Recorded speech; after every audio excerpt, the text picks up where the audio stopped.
Salut à tous et bienvenue dans cette nouvelle vidéo dans laquelle je vais vous présenter aujourd'hui une nouvelle carte mère en x99. Elle se prénomme la X99A Gaming 9 ACK, une très grosse carte mère en x99 qui va supporter les processeurs en socket 2011 V3. Je vous propose de regarder les caractéristiques techniques de ce produit.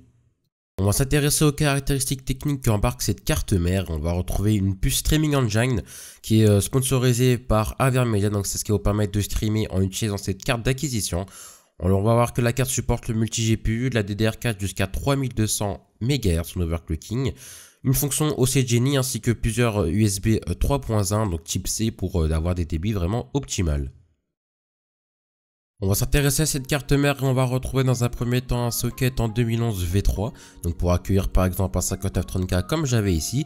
On va retrouver 4 slots en premier, 2 barrettes de RAM, donc là j'avais des Corsair LPX en 2800 MHz, donc c'est vraiment pas mal pour ce qui est de la DDR4. On va retrouver les boutons additionnels Power, Unset Genie Engine ainsi que les boutons Reset.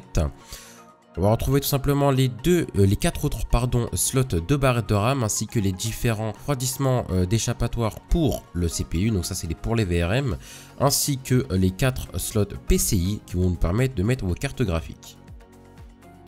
Au niveau de la connectique, on va retrouver les entrées additionnelles audio, donc 7.1, donc ça c'est vraiment très classique, une entrée optique, du Wi-Fi AC, donc ça c'est vraiment pas mal, 1 gigabit Ethernet en killer.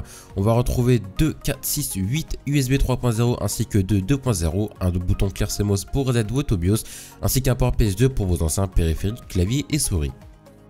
Sur le bas-côté de la carte mère, on va retrouver l'emplacement de l'Audio Boost 3 qui est vraiment révolutionnaire pour ma part, puisque tout a été conditionné pour qu'on puisse avoir une qualité optimale en ce qui concerne l'audio, et c'est vraiment quelque chose de sympa puisque cela est relié via la connectique USB qui est dédiée à cet effet.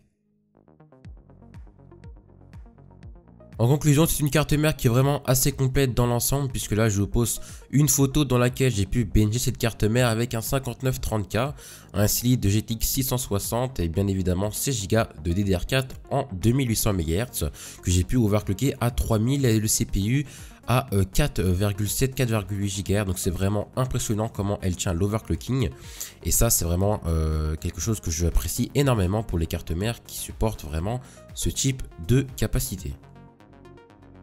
Voilà, c'est tout pour cette vidéo de présentation de cette carte mère qui est vraiment époustouflante pour ma part.